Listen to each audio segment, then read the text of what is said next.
Hello and welcome back to the Finding Your Feet podcast, a podcast show dedicated to helping you get closer to your true authentic self by helping you find your feet in life. This is episode 49. Welcome back, everybody. We're so happy to have you here. If you are out on a walk, I hope you're enjoying your walk, or if you're joining us on YouTube, I'm waving at you right now. Welcome to the show. Today we are talking about another brand new topic that we've never spoken about before. We're going to be talking about cancel culture. We're going to be talking about the Free Britney documentary. We're just going to be having a little bit of a feminist chat today because, you know, we are all here for the feminist vibes always. So yeah, we're excited. Yeah, I can't wait to get into it. We're very, very passionate about this, as we should be. And planning it, we were like, getting all revved up. So we're really excited to bring it to you guys. Yes. But before we get into the chat, we are just going to read out the Apple Podcast review of the week. And I just want to say, guys, grab your tissues because this is going to get emotional. This is the best review we've ever had. Like, I can't. It's I was shocked. Let's get into it. So this lovely review is from Nikki_SJ. She said, "It actually changed my life. I don't know where to start with how much I love this podcast. When I say it's changed my life, I mean it. This has been one of the major blessings of the pandemic for me. In lockdown 2.0 in November, I really struggled mentally, and it almost caused my relationship to end, and I was in a very bad place.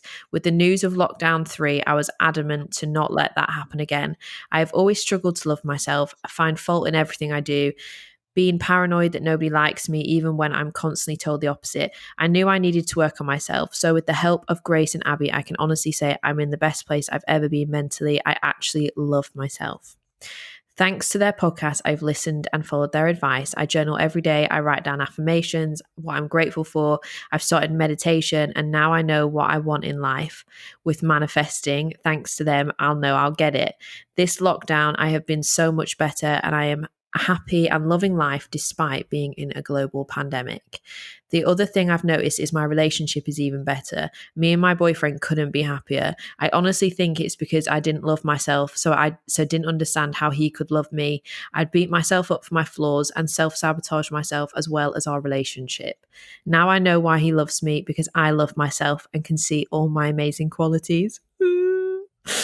Sorry for the essay, but I just wanted to explain how much you've helped me. Thank you a million times over, Nikki. Wow, honestly, that's such a nice view. And you know what I love most about it is the fact that she's obviously finding her feet in life just like us. Like she said, she struggled in the first 2 lockdowns, and now this one she's turned it around. And everyone can do that. Anyone that's really struggling in lockdown, you can turn it around, and you've got it within you. So I'm so proud of you, Nikki. Yes, we are so proud of you.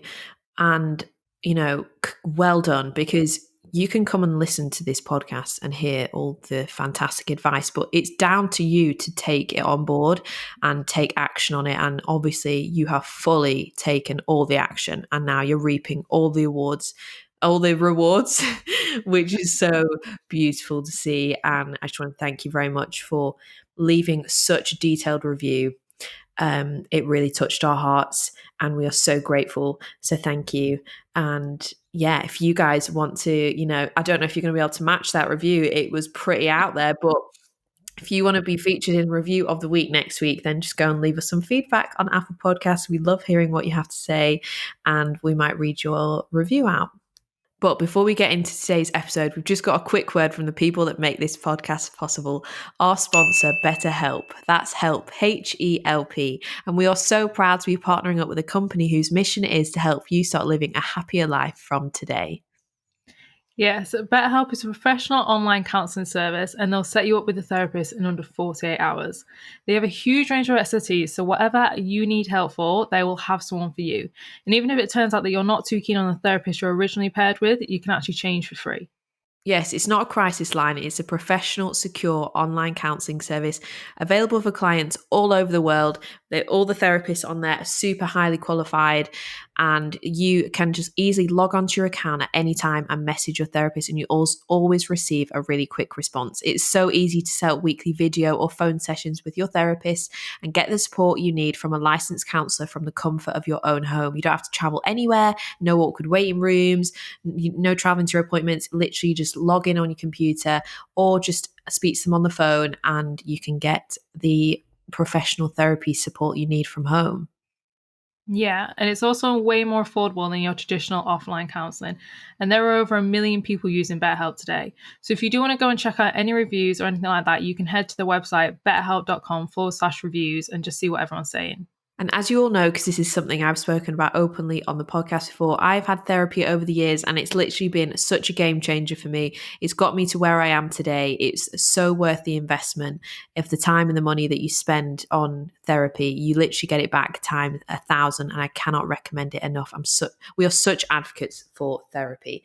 So if you are ready to take charge of your mental health and take it to the next level, get the professional support and guidance you need from the comfort of your own home, BetterHelp is a perfect option. It is so much more affordable than traditional offline counseling, and they are very kindly giving the Finding Your Feet podcast listeners 10% off their first month of therapy. So to get this discount, all you need to do is go to the link betterhelp.com/finding your feet. That's betterhelp.com/finding your feet. You go through that link. The link is in the show notes as well. You go into that link, you fill out a questionnaire so they know exactly who you are, what are your needs, build up a picture about you so they can match you with the perfect person, and you'll get seen to in under 2 days. So if you're ready to take your mental health to a new level, head to BetterHelp and use our discount to get 10% off your first month of therapy. But that's all for now. Let's get into today's episode. Okay, guys. So we're probably going to go and cover off a lot of topics today. When we were planning this episode, the rage was being fired from all different angles. We were discussing so many different things. But we want to start off by talking about cancel culture. It's quite a new phrase. I feel like it's only been coined. Is that what people call it when they create a phrase? It's only been coined in the last year or so. As the social media movement that we're all in right now, the social media world, this idea of cancelling people. So anyone who's got a big platform, if they do anything wrong, they get cancelled, and they get given no grace, no forgiveness, no questioning about what's happened, no looking at the two sides of the story, just cancelled. Abuse, trolls, they run wild, and it's not very normal. So and I think that cancel culture, it starts from social media, but it infiltrates into the rest of like society and how we feel and how we behave and what kind of things we do and don't speak out about. Because even just like everyday people now, you don't even need to have a big platform. You can still be scared of being cancelled. Yeah, completely. And it's just bizarre, like where it all came from, because within life, as we grow, we do things wrong. We mess up all the time. And as we always say, it's part of finding your feet and discovering who you are. And I think as well, the more you put yourself out there and the more you're brave, the more you might say things out of line. But yeah, there's this like weird thing that's developed where it's like if you have done something wrong, you're immediately cancelled and there's no second chances. But that's not how life works. It seems like really unfair how this has developed. I think as well when it comes to people in the public eye and celebrities or even like Instagram famous people as that's like kind of the world we're living in now, there's like this weird line of what's appropriate and what's not, and people just don't even care about it. It's like they kind of someone who's in the public eye just becomes not human anymore, and some people that may have compassion in them, it doesn't seem to be brought through to someone that's in the public eye, and there's this kind of like huge disregard for them still being a human. And I think that's where it gets really weird, because people get so unpredictable and they act like celebrities aren't human and that they don't mess up. Yeah, exactly. When actually they are literally just like us, everyday people just like us. But we put them on a pedestal because, we just see them digitally through our phones, on movies, all things like that. And you then just think, oh, well, they've got all this fame, all this money, all this success, like they're fine. So like if you cancel them, they haven't got emotions, that's not going to hurt them. And actually they're humans and they have feelings too. And we as well, like this whole cancel culture, like none of us are perfect either. So all these people are then out there canceling like other people. Really, like look at yourself in the mirror, because I'm pretty sure you haven't gone through your life being an absolute angel. Like nobody has. Everybody's done things wrong. Like we said, it's part of being human. You make mistakes, you fail, you learn, you grow. So this like idea of cancel culture on these big celebrities, if they're never allowed to do anything wrong, it's like just throwing stones while you're in a glass house. Like you definitely have done things wrong in your life too, yet you've been forgiven and people have given you another chance. You've been allowed to learn from your mistake. But it doesn't, we do not translate that into celebrities. We are just we're so like disconnected to them as if they're not real, but they are just real people, and we should just give them grace. If they mess up, you should give them grace to like forgive them, let them apologize, and also like let them rectify the situation. Also, before you decide to go and cancel them, like find out what even is the two sides of the story, because I feel like a lot of the stuff that people get cancelled for as well is very much, you know, like one side of a story, and the facts are never properly like looked at. Everyone's just jumping on it, and like it's just an opportunity for the trolls and everything to come out and people to just get their anger out and just use this as an outlet, when that's really not healthy. Yeah. The thing as well with putting people on pedestals, I think, is that some people aren't even asked upon that pedestal. You know, like when people are looked up to in the public eye, and then people are like, I can't believe they did that. It's such a bad role model.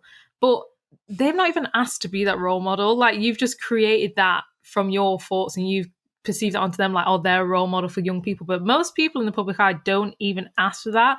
Obviously, everybody wants to be interpreted in a certain way, and they want to kind of be respected. Like, so for example, us, we're very careful on what we say in a way because we want to inspire people, empower people. So we care what you guys think.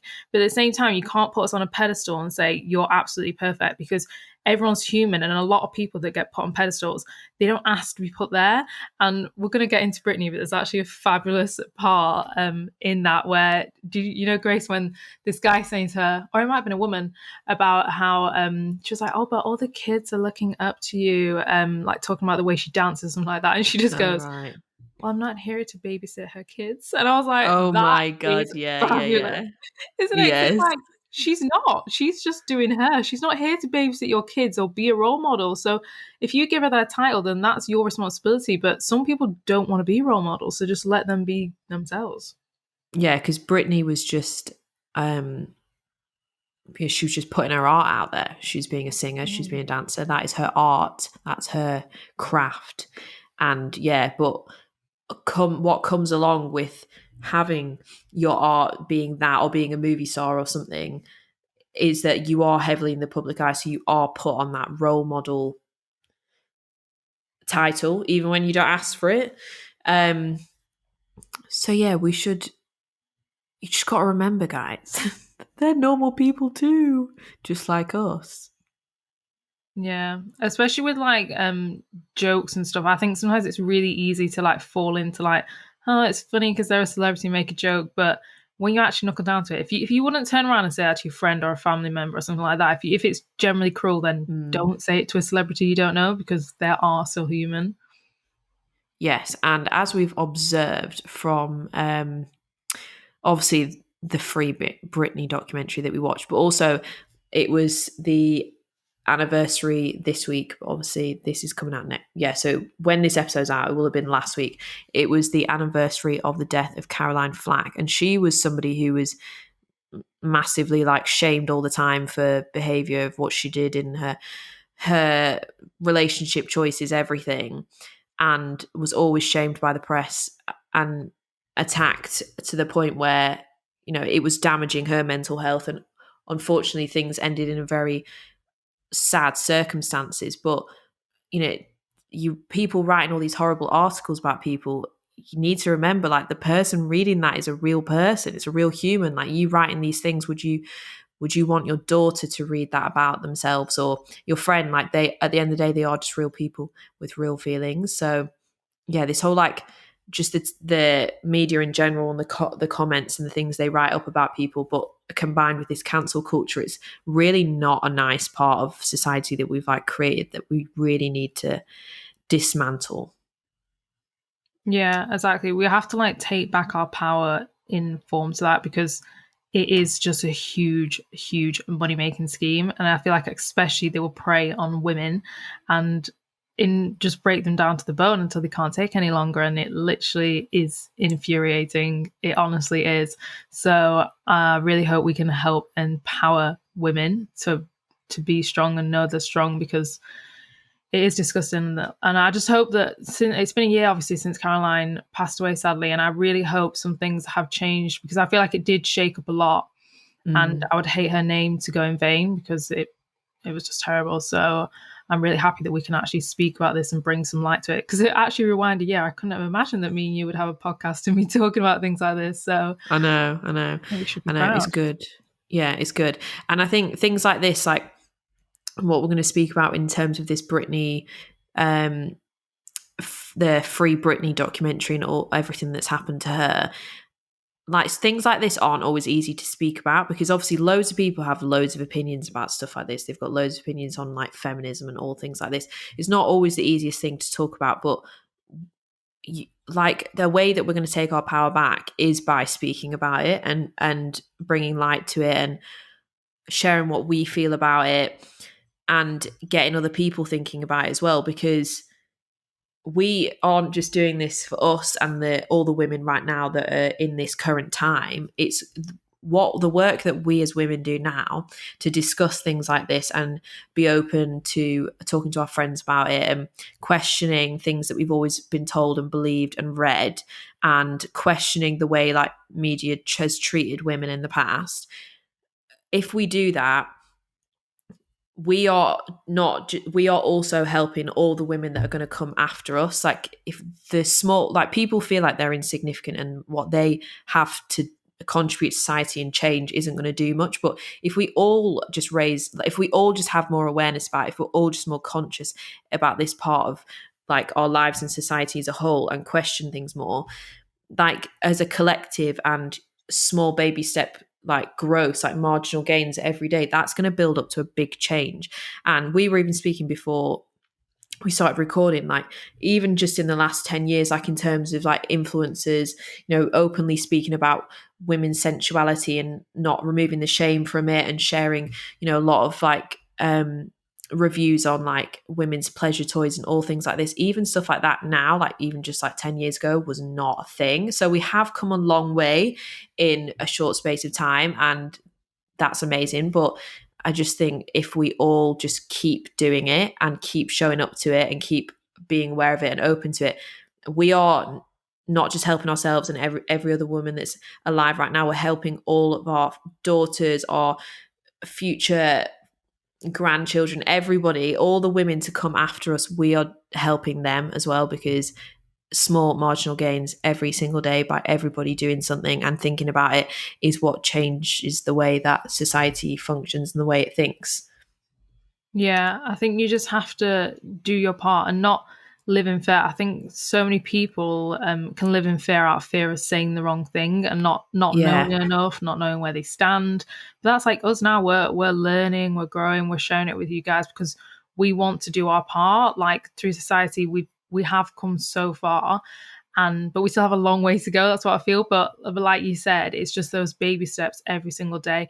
And I always think that when like if I call someone out and I almost don't want to, we've spoke about this on the podcast before, how I think when you become kind of like more empowered and you kind of know how you want society to change, obviously you have to start with yourself. Like how do you want to show up in order to inspire other people to show up? And I think within that sometimes you do have to really call people out, and sometimes I'm really like I just don't want to, but then I always just think do your part. If you want to see a change, or if anything annoys you, like if you say something about feminism or anything and that lights a fire in you and you think that's not right, then you do your part, stand up for what you believe in, and then at least when you got to the end of your life, you did some good. You did your part, and everybody else that did their part in the past, you've not wasted all their efforts. Like we're always trying every day to like build equality. Yes, exactly. And like this idea of cancel culture, it feeds into that um scared mindset of people who are scared to even like form their own opinion or speak out because they're scared they're going to get cancelled if it's not the right opinion or whatever. But no, like you take it into your own hands, you empower yourself, you learn what you want to learn, you make up your own mind on it. Everyone can have different opinions about all this stuff, but people should be opening up their minds to it and not be scared of it all. And I think the cancel culture stuff like feeds into people being scared to even just dip their toe in and like explore it because they're scared that, you know, they will get cancelled. But we do not advocate cancelling on this podcast. No one's getting cancelled over here. Yeah, exactly. So going on to the documentary, I don't know if anybody has watched it. It's called Framing Britney, and it basically covers how what she went through throughout her life in order to get to where she is now.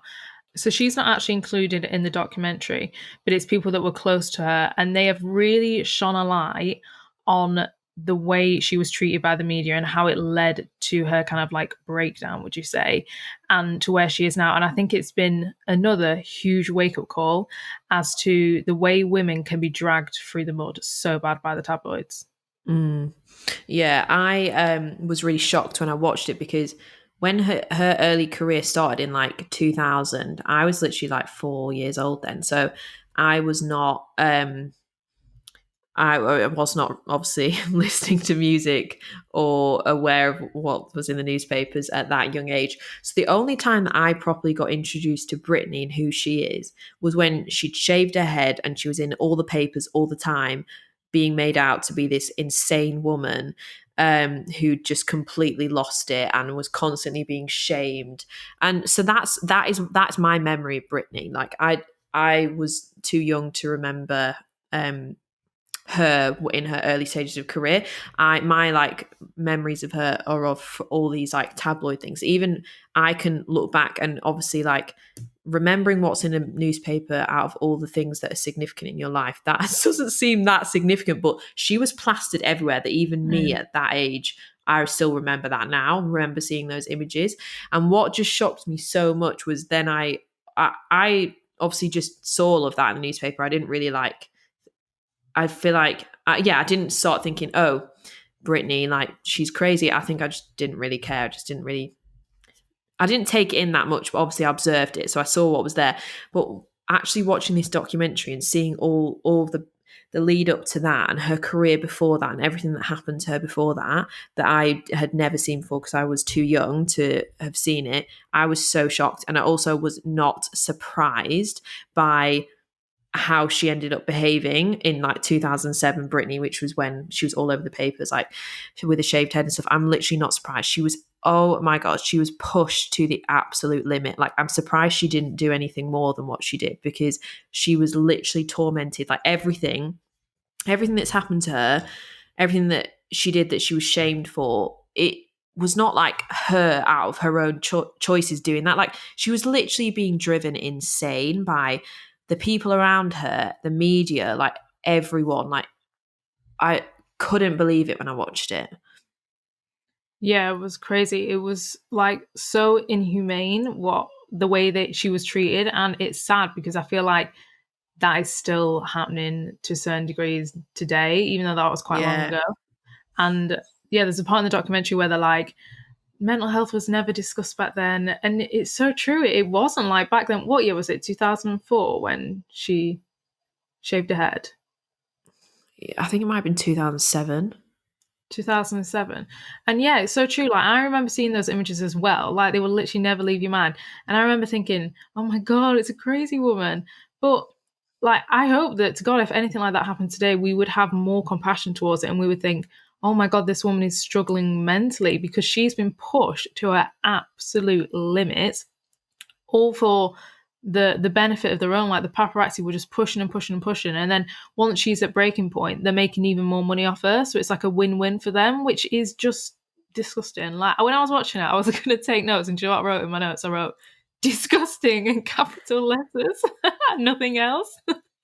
It literally was like I felt so bad for her when I was watching it. And the shaved head thing, like I I do not think she went into that hairdressers and was like, shave my head, because she was like insane. I think she was doing that out of just a subconscious drive that she just didn't want attention anymore. She didn't want to be touched. She didn't want attention anymore. She was so like, leading up to this, she was so overly sexualized. Like, it was so bad. So, and then she's literally been stalked by paparazzi, and she can't do wrong from right. Like, she can't do anything without anybody commenting on it, and like literally, yeah, like just pulling her apart for mainly for like financial gain for all the magazines you sell by talking about all of this. Because obviously, like, I don't even think social media was really around then. So the way you got gossip then was through tabloid magazines. So obviously they want to write the craziest stuff, because the more weird it is, the more magazines they're going to sell. But if you notice, like, within the police force, a lot of like the really high ranking women in the police have really short hair.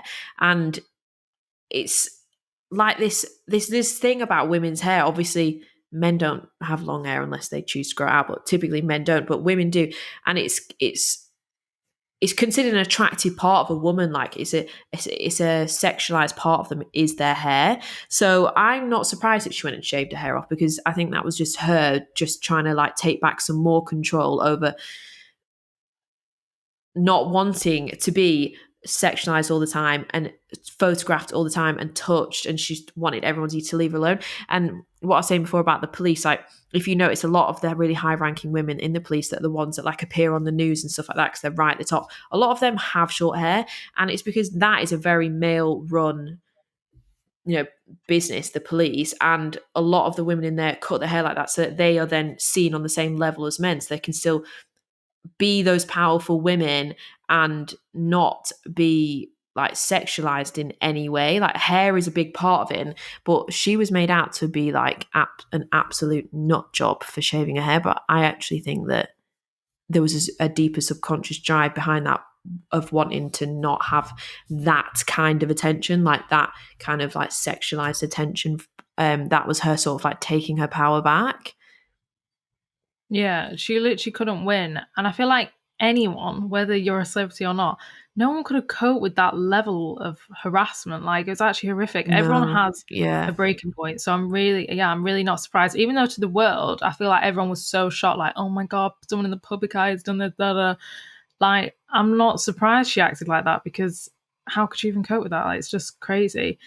And there's also this part in the documentary which infuriated me, where this guy, and this is one thing as well about the documentary, is that they go back on a lot of old interviews and they kind of drop little hints as to the way that she was treated. Like you said, Grace, how she was sexualized the whole time.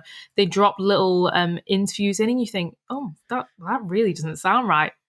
And I hope that things like this today would not pass, but I don't know.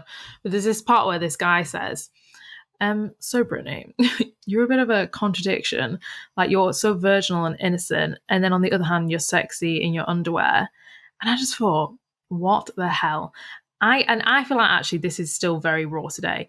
It's like people are women, sorry, and men to a certain degree, are always put in boxes. Like, you can only be one thing. If you like love your body and you flaunt it, all of a sudden you're a slut. Oh, it's a bit cheap, it's a bit weird. But then if you hide your body, you're seen as like, yeah, this kind of like virgin, frigid. You yeah. literally cannot win. And I hate that word, like, you're a contradiction. I honestly think as women, we should be a contradiction. We can be so many different things. And that's one thing growing up, we're always taught to be. We're always taught to put ourselves in boxes, like, which path do you want to take? What career do you want to take? What personality traits? Do you want to be quiet? Do you want to be loud? Do you want to be bubbly? Do you want to be crazy? I don't know. Like, you're always taught, like, oh, once you take that path, you have to go down that path. But I think we should really learn on unwinding that. Like, we don't have to be one thing. You can be a contradiction. You can be shy. You can be insecure. But then the next day you could be loving your body and flying around. Like, just be what you want to be. So that is why that bit infuriated me.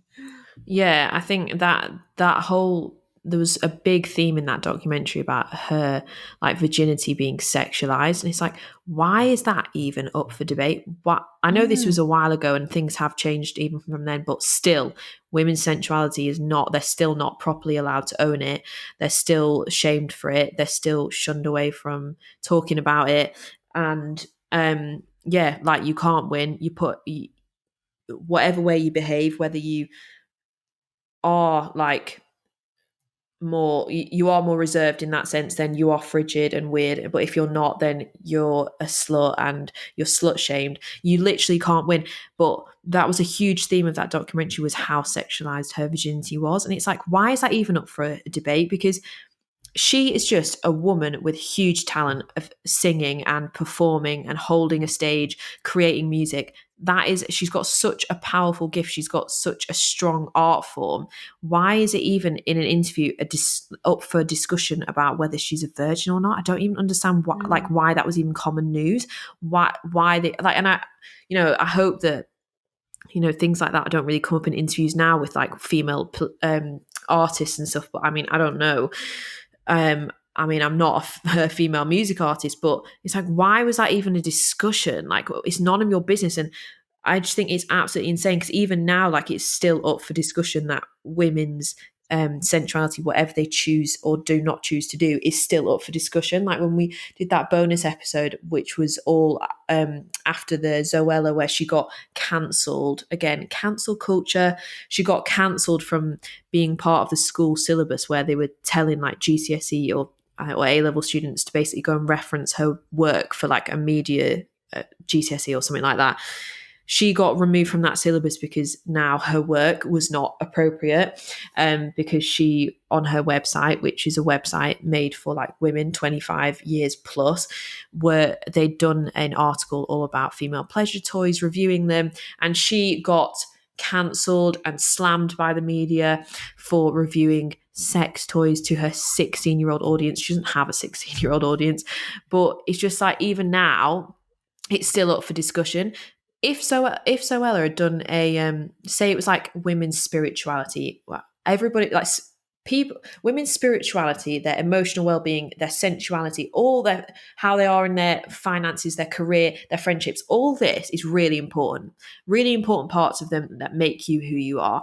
And it's really important to be open and understand all those parts of you and be proud of who you are and where you stand in all those different parts of you, because you're unique in every different part. We don't walk around talking about women's spirituality and, oh, you believe in the universe, and, oh, you believe in Christianity, oh, you don't believe in anything at all. Let's all discuss this and shame each other for it. Like, that's not something that we talk about, because it's just not a narrative in society. Yet women's sensuality, which is on the same level as their spirituality, it's a big part of them that is up to them, what they want to believe, say and do. That is not up for discussion. If Zoella had done an article about reviewing the best crystals for your spiritual journey, that would not cause her to get cancelled. Yet this same part of, say, spirituality and your sensuality are both just as important parts of you, yet women are still to this day not allowed to speak about their sensuality and be open about it, speak about it with their friends, because we're all scared into talking about it with each other, and just shamed all the time for it. And Brittany was shamed on a whole nother level. Like, how dare people ask her, are you still a virgin? All this stuff. Why is that anything to do with her work? Why is that anything to do with, it's none of your business. Like, and that narrative, like, we have all grown up absorbing it. So all these women have grown up absorbing that you can't do right or wrong. You literally cannot win, and that creates so much like pain for women. And then when they are like stepping into their power and being shameless about this and owning it, and there's a lot of influence out there that are like spreading really important messages in this movement of and openly speaking about these kind of things for women, get absolutely attacked for it still. Like, it's absolutely ridiculous. Yeah, it infuriates me. And this whole thing about like women, I feel like it stems from people thinking that women don't deserve pleasure. And I feel like that is so deep rooted. Like, it goes so far back. And I feel like it's a way to oppress women and to take away their power by being like, men are like more sexual beings and we're just here to like procreate and we don't deserve pleasure. And I think that's why it's really important, this like new movement that we're seeing like everywhere, women talking way more about like pleasure, owning their pleasure, owning sensuality and everything like that, because that is certainly something that I feel like is very new, and I'm really really Mm. happy, because I feel like that's a whole nother level of us taking back our power and like proper goddess energy, like.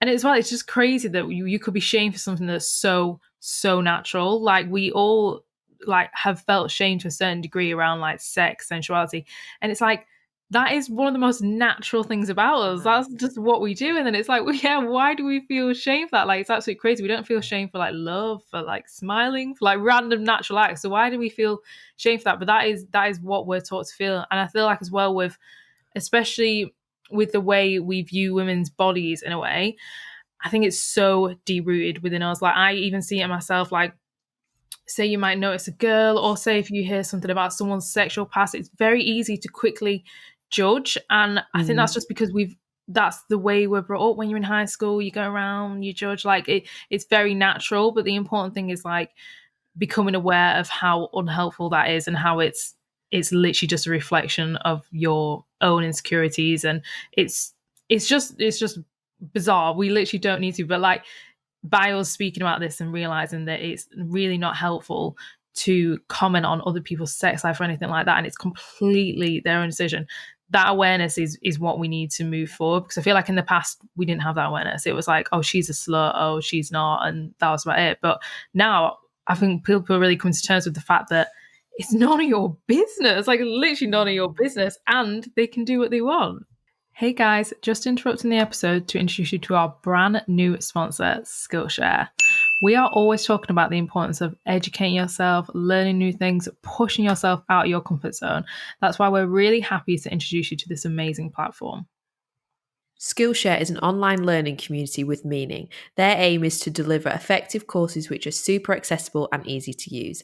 They offer a range of creative courses such as graphic design, photography, and fine art, but as well as creative courses, they also have courses on business analytics, entrepreneurship, and marketing. There is something for everyone, and we are both currently making our way through some of the courses and absolutely loving them. Yes, we are always saying that knowledge is power, and investing in yourself is one of the most valuable things you will ever do. They have 27,000 courses, so you can make your way through and see what sticks out to you, because it will definitely be something for you. And the best part is, Skillshare have kindly given our listeners a 2-week free trial. And after that, it's £14 per month for unlimited access to all the courses. And you can cancel at any time. So even if you do your trial and you're not too keen, you can just cancel before it ends. Also, the best thing about Skillshare is they are not super long courses, which you have to dedicate yourself to. Some of the courses are just 1 or 2 hours long. So think about how many courses you could fit into 2 weeks. You can literally learn so much for free. It's a no-brainer. So if you want to learn a new range of skills, start a new hobby, or study how to grow your own business without the heavy price tag, then head to skillshare.eqcm.net/find your feet. That's a mouthful of a link, and we've left it in the show notes so you can easily go through there and get started.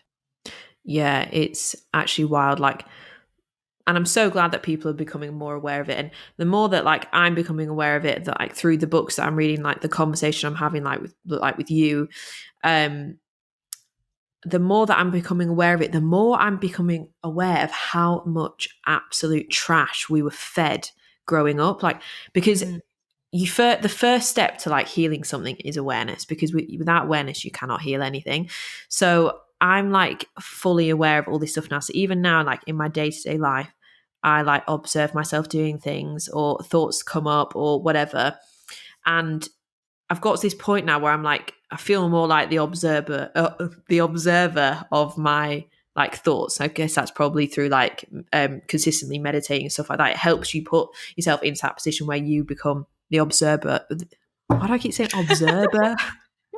Where you become the observer of your thought processes and what's going on in your mind, rather than being like it's actually coming from you. It's like this disconnect, and you just, yeah, you're sat on a chair kind of watching it going on and observing it, rather than you feeling like it's actually you doing it. And I've just started to realize how much trash we were fed when we were younger, that it still just churns around us so deep so deeply subconscious rooted that then comes up and causes like painful emotions. And I think when you like commit to doing the work on yourself of just working on yourself in general, of meditating, journaling, all this stuff, you gain such a more deeper awareness of who you are, and you know, what your like monkey mind runs around saying, what like your soul and like your higher self is like, how you truly think and who you truly are. When you start to become really more aware of like what, I just cannot believe some of the things that run around like deep into my mind, and I can pinpoint exactly where they've come from, and like some of them come from this narrative of what we've just spoken about in this episode of this shame for just women all the time, like, and how they were attacked in the tabloids for their body image and their sensuality and everything they couldn't do right from wrong. A lot of it comes from that. So even now, when like, you know, I start thinking things that I just know aren't right, and I'm like, where am I thinking that? Where has that come from? And if I like journal about it, I can like literally pinpoint to where it is. Like, you still feel the pain of it. You still feel like, that's how deep rooted it is. You still feel the emotion of what's going on. Of you still feel the emotion of the effect of that deep rooted unhelpful weird narrative that women have adopted, that's so unhealthy. You still feel the like painful emotion that evokes, but now I've got to the point where I'm like, I feel the emotion, I see this thought, and I'm like, that's so wrong. And I'm like, now I'm trying to unwire all of this from you. But it's made me realize how filled up with trash we all actually are. And we are going through our lives, like just making choices, doing things really run by this story. Like, you know, we've done our episodes about like change your beliefs, change your life, and how much your belief system runs your life. But a lot of our belief system, we haven't even like wanted to adopt ourselves. It's been put on us, and it's not right. Like, it's unhealthy and it's not correct. Like, it's so wrong and it's so disempowering, and it is not at all for our true higher self. Like, it doesn't serve us in any way. Yeah, it's run through us so much. And I've just started to realize recently how much trash like I've been filled with growing up, and I'm just trying to take it all out. But it's hard and it takes a long time, because we've literally grown up looking and absorbing all of this. Like, we are sponges, and we literally walk through our lives now with this narrative running our choices without us even realizing. Yeah, exactly. I think that's why becoming aware of the stories that you're telling yourself is definitely the first step in rewriting them.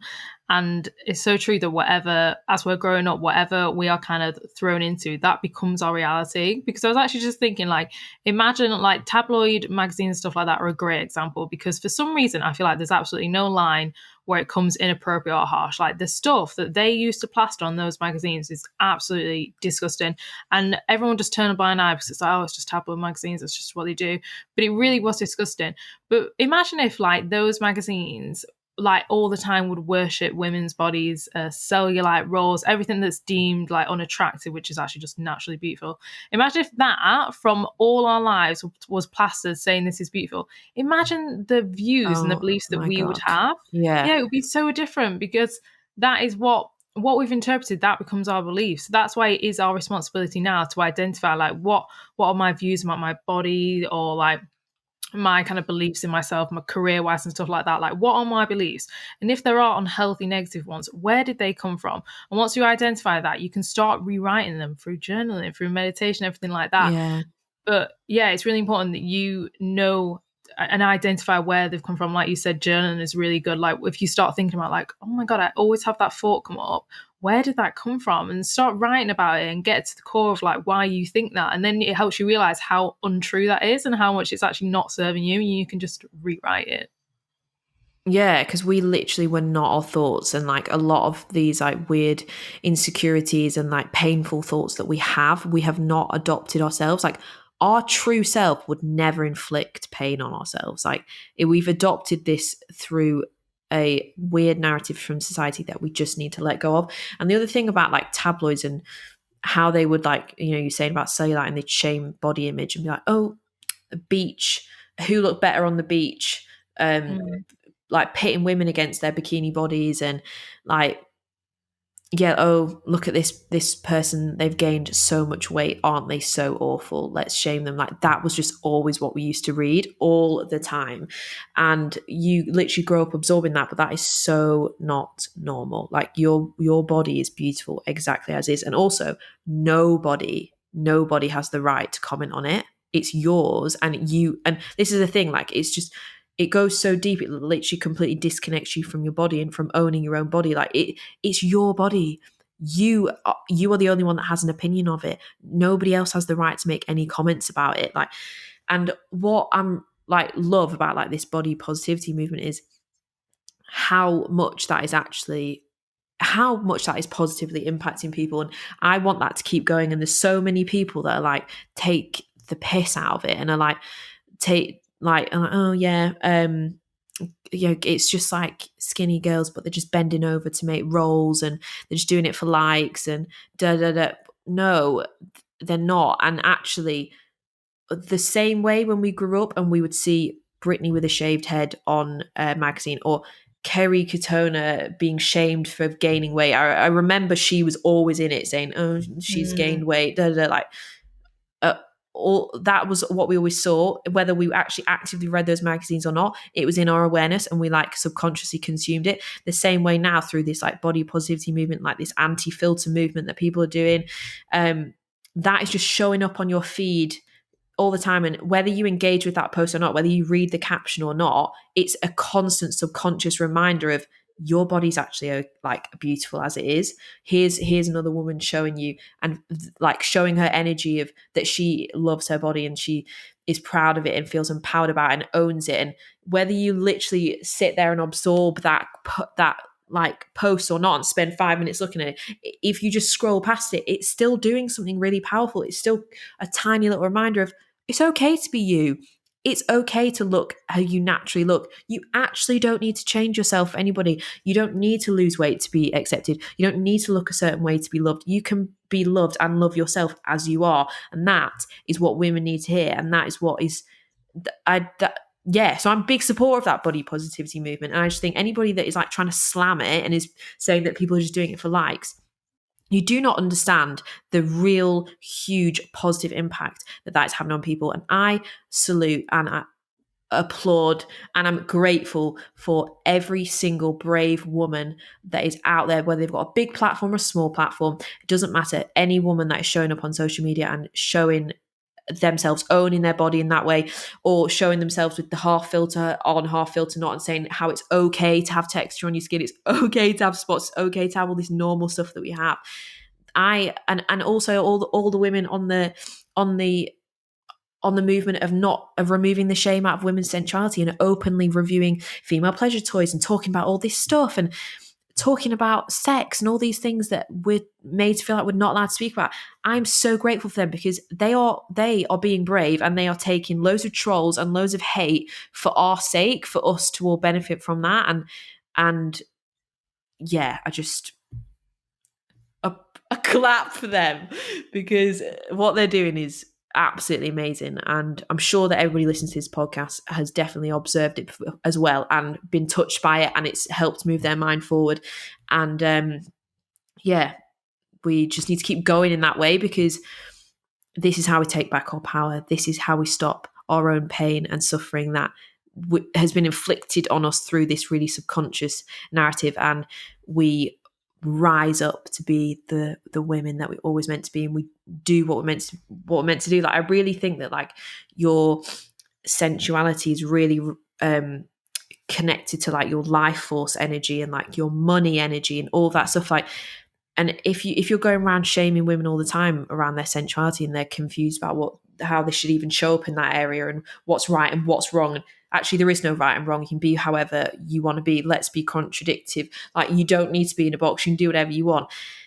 If women are showing up in that way, it leads off into other parts of their life, like making them stay small with like their body image, and you aren't enough if you don't look like this model here or whatever, and you need to just not talk about your sensuality at all, not connect to that part of you. You need to stay away from that. That is just keeping us small in other parts of our lives, in our careers, in how we just show up every day. It's making us act small. Like, it feeds into a bigger part of us.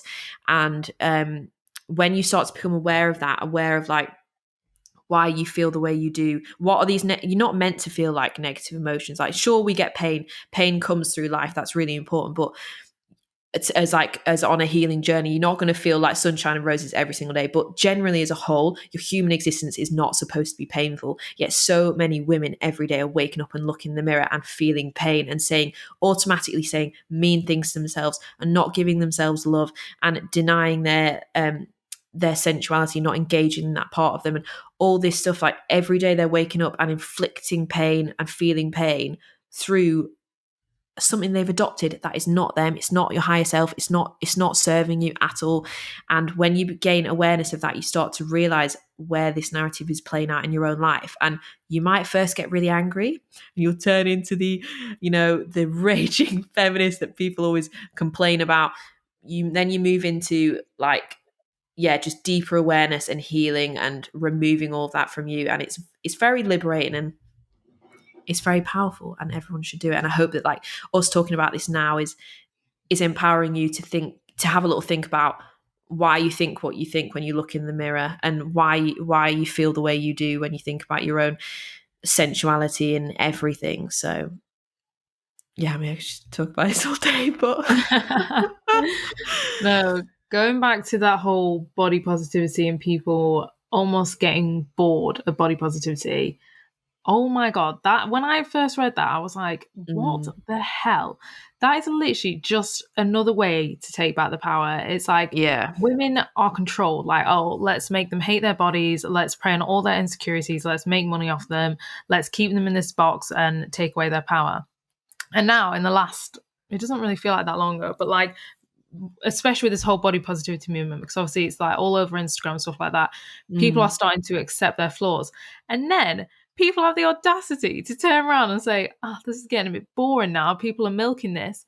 How are we milking it? We've been oppressed for like hundreds and hundreds of years. We've been controlled by like our reflection in the mirror. And now all of a sudden women are taking back ownership of their body. And it's like, calm down. Oh, somebody's already done that.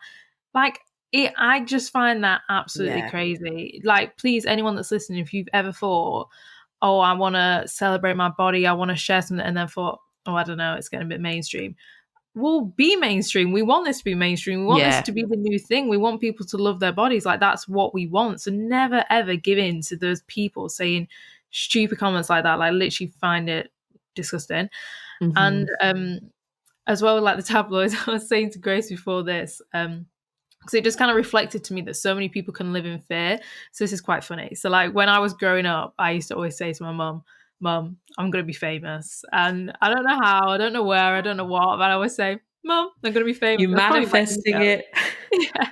My ego was like, I'm going to be famous, honey. I don't know what, but I was like, I've got a vision. And she's like, okay, sure. And then I'll never forget, there's like this little shop where I live, and I'd always go in it all the time, and there was always the magazines in the same place. And I remember so many times walking past these magazines and seeing these horrible things slammed about women's bodies, about like, especially like relationship choice stuff like that, like, oh, 30 and single or something stupid like that. Yeah, and I remember reading them all the time. And then I remember thinking one day, and I must have been so young, I remember thinking, do you know what? I never want to be famous, because I don't want to be picked on and torn apart in the same way that those women are. And then I just thought back to it before when I thought of that, and I thought, how sad that I felt like that. But then At what, 8 years old, or however young you were, you already internalizing that you need to play small in your life. yeah, exactly. And that is why so many women live in fear, because even at 8 years old, or however old I was like having this fear inflicted into me. Like, if you show your authentic self, if you own yourself and take back your power and be kind of like proud of who you are, you're going to get slammed. And it's crazy. It makes me think, if I felt like that, it makes me think how many other people are playing small to not level up the game, especially like career wise. What rooms are they not stepping into because they feel like they're going to be shamed? So I mean, I'm glad I've kind of let go of that belief. I don't care what people think, and especially because like in life, I feel like so many people can have so many opinions of you, and like we said, it's actually not normal to be like slammed with all these horrible opinions. But whatever anyone's opinion is of you, it's just a reflection of their own views. It's not you as a person.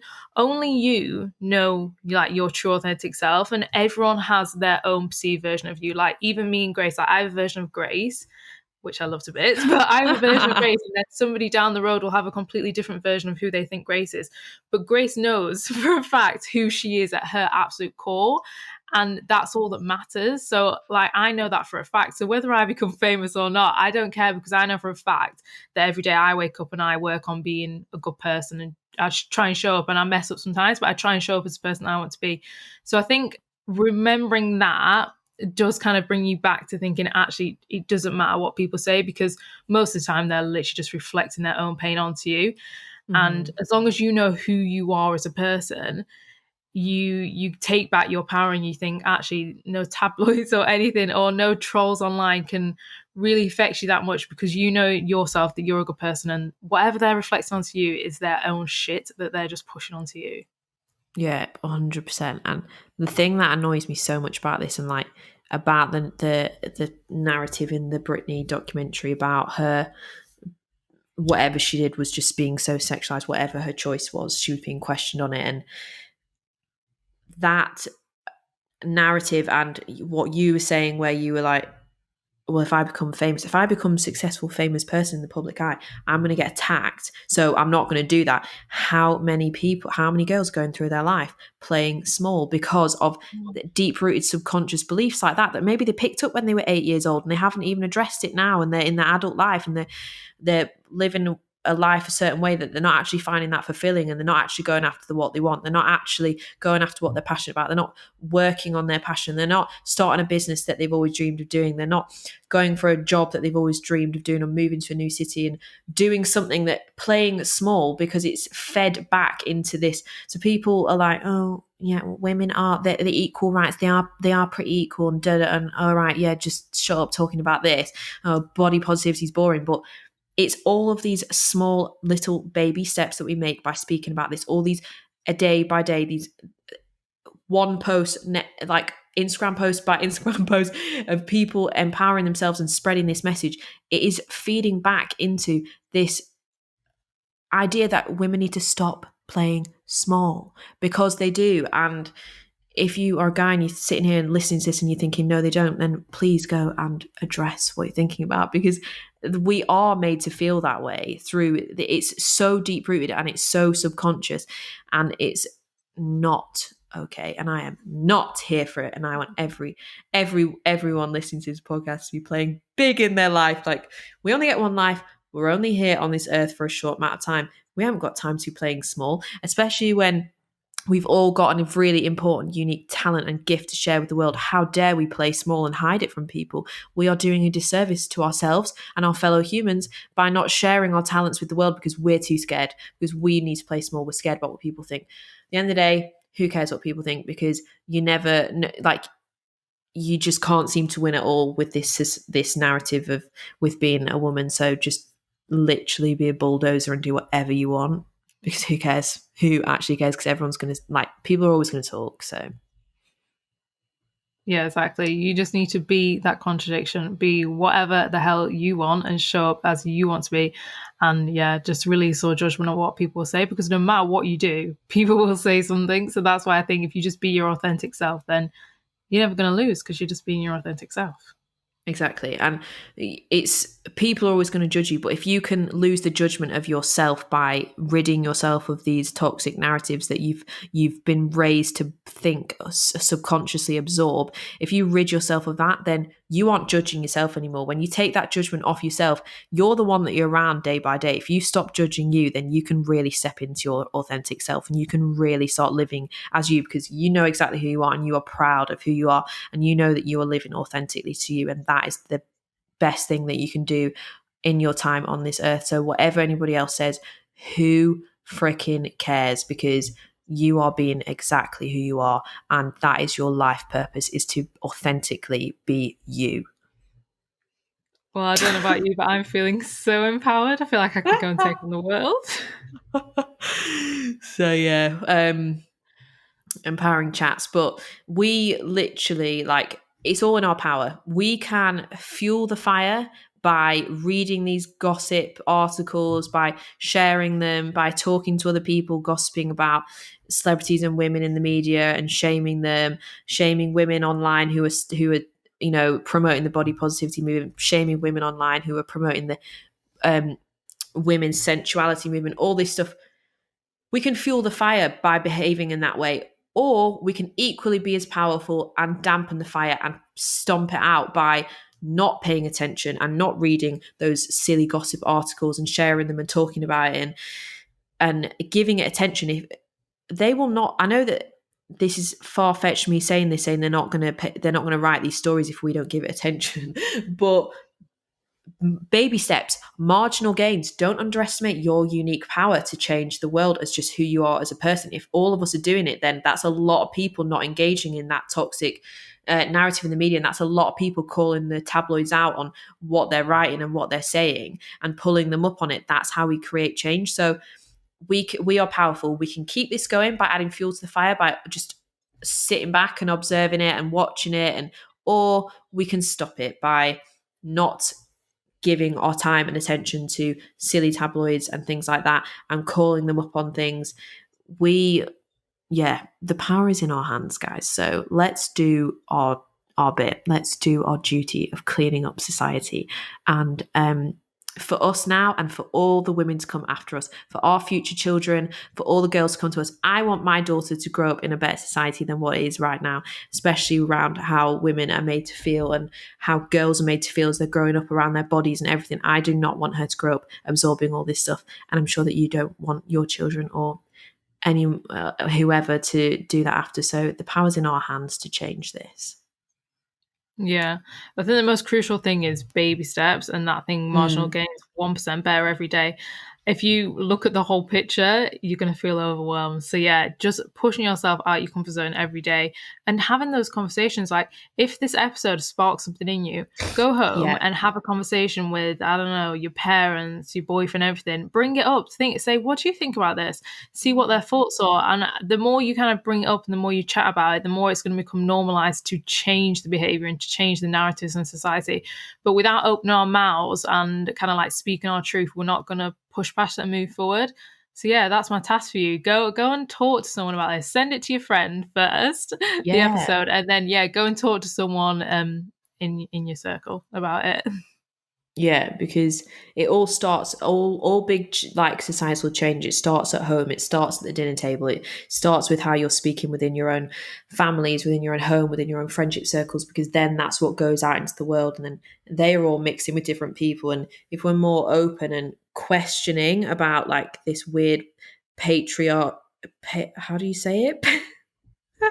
Patriarch. Yeah, if we're going out and we're talking and being open and questioning it, that's how we make change. Because without awareness, we can't change anything and we can't heal anything. So if we continue to be unaware, we continue to walk through and not talk about these things because it's hard to talk about, it's a bit awkward, it's a bit taboo, then we're never going to change. So awareness is the first step. So we need to like share the awareness within our own circle. So yeah, send this episode to somebody and have a fabulous discussion about it afterwards. But we'll wrap up the episode there and we'll just leave you with an empowering quote of the week. So it is, scream so that one day, 100 years from now, another sister will not have to dry her tears wondering where in history she lost her voice. That is honestly powerful. It gives me goosebumps. It is. I will scream every day. Yes. Scream every single day. Yeah, we don't want any more women treated like how Brittany has, like and her and many others, all the others that came before her and more that have come after. It's wrong and it needs to stop. So thanks for coming to our TED Talk. No, it does. I think the Brittany thing is going to unfold more as well, I think, as the whole world watches this documentary. So I'm really hoping there's going to be some positive movement with it. Yeah, definitely go and watch it. It's on Now TV and it's on Sky as well. So it's like an hour and a half long and it's really worth your time to watch because it will really, really open your eyes. But yeah, thank you so much, everybody, for tuning in to today's episode. Hope it empowered you, made you think, and is going to spark some important conversations in your own life with the people in your circle. Yeah, for sure. I really enjoyed this episode. I feel like I've almost got something off my chest. Like I'm feeling like free and lifted. Like I think it's just that collective goddess energy. It just makes you feel good. So yeah, we really hope you felt that energy from this episode.